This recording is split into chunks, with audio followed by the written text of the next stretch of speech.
Nate G219 to help it back and better.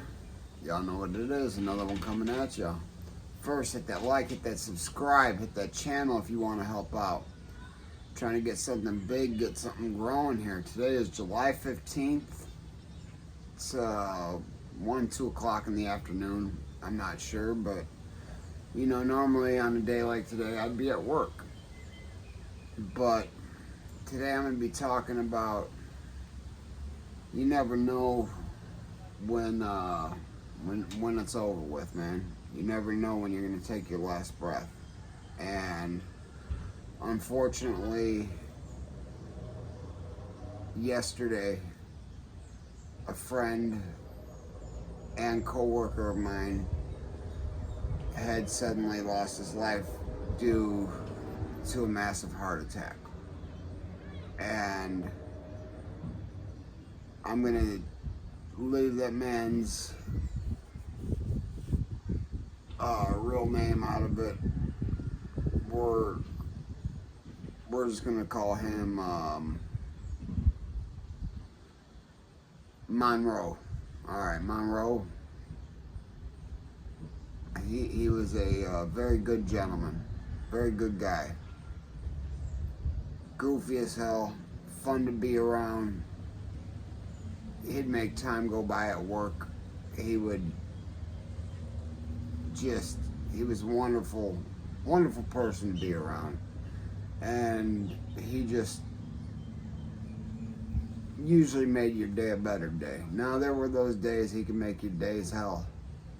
If you made him mad, though. But Monroe was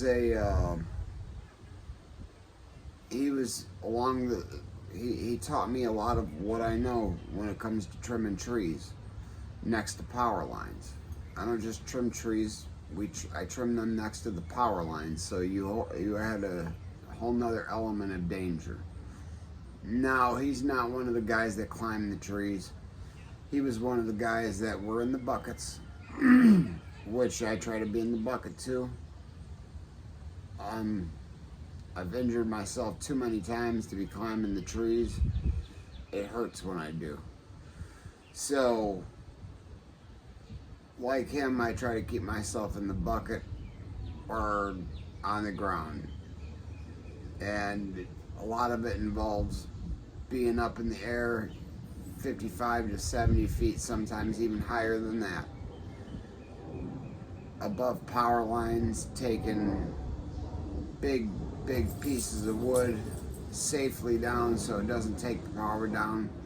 We're doing preventative maintenance so that when the storms do come, that a little bit of wind doesn't knock your power out. There's a lot of companies that do that, and I work for one of the larger ones.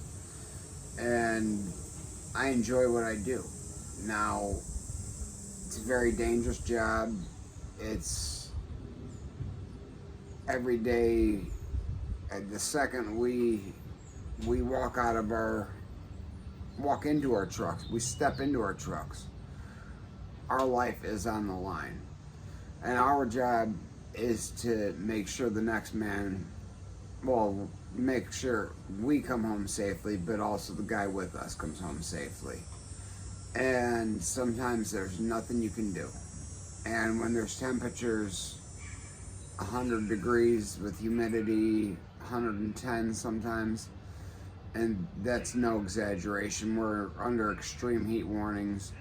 It's a very dangerous thing. You gotta watch your animals, you gotta watch everybody, and that's including the everyday man.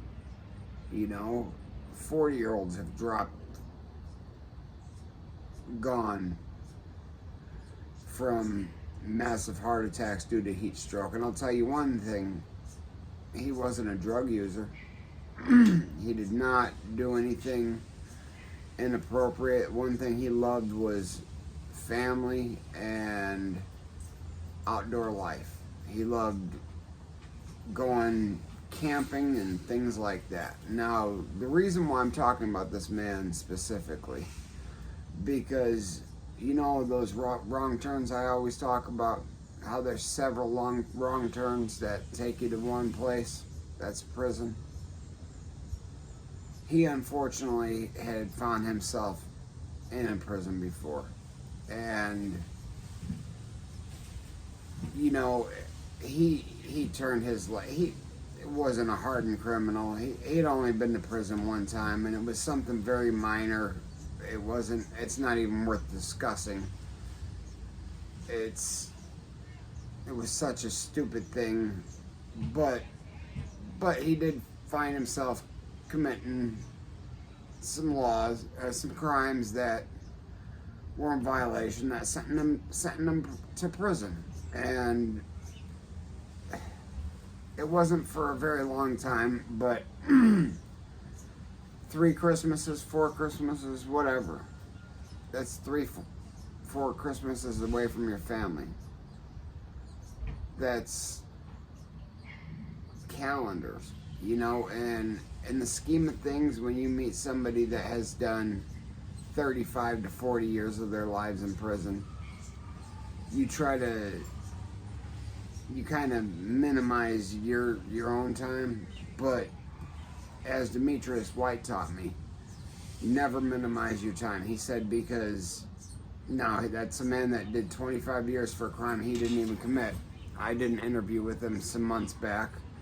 I should actually probably redo that interview now that I got some things figured out, and I think it would help him and myself very well. And maybe that's something I should definitely do. But soon I'm going to be telling you a story about another man that, yeah, he is guilty of the crime he is convicted of, but he had taken a plea agreement, and he should just be, the man's been rehabilitated for many years, and he's proved that many times over. And I'm not talking about my buddy Cletus. We're going to be bringing a whole nother story about Cletus. I'm trying to get as many stories about Cletus out there as possible. You guys already know that. But Randall, aka Randman Richards, he found himself in a bad predicament, and he had a reaction to being shot and unfortunately unalived somebody. This was back in 1989 or 1990, because I know he's been locked up for 34, 35 years now.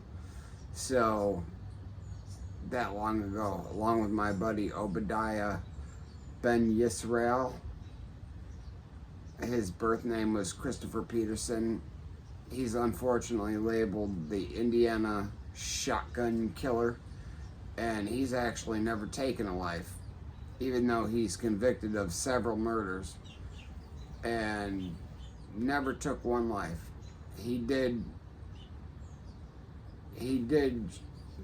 strike somebody with a bullet, but it had nothing to do with the convictions he's facing, or that he's been convicted of. I mean, he was once on X row, and that's Indiana's death row. That's what we call X row, or death row is X row. That's the name of it. I've walked right past it. It says X row. It's a feeling that I couldn't describe. You can't describe. And even if the prison were to close and you were to go on a tour, you can't describe what the feeling is when you walk past X row, and some of the people in there, just, you know, some of what they've done. You can't describe it. But back to my buddy Monroe. Man, first of all, I want to thank you for everything you had taught me in my life. Like, I know I hadn't known you for 20 years or anything, but when I started my career doing what I'm doing with my life now, as far as my real work, what pays my bills, I thank you. I thank you for teaching me the ropes and teaching me what you've taught me, because I've learned a lot. Things you've taught me kept me alive. And you will be truly missed by many, man. Too many. And I know you understand why I got to keep this a little, keep your name out of it and where I'm working out of it. If anybody that knows him is hearing this, any of y'all at work, you guys understand why. But we're going to miss that man. Just his jokes, his humor. No, I will say somebody's name. Oh, I'll say part of his name. Him chasing Marcus with the mowing machine was one of the best days I've ever seen. And I know it sounds crazy, but it's this machine that cuts down trees. And he was legitimately chasing a guy and slamming it down like it was a murder machine. He had no intention of hurting him, and nobody got hurt. It was all humorous. But the look on the guy running from the machine, man, priceless. I wish I had a camera on that. But, you know, that's just one video for today, guys. Never forget life's choices.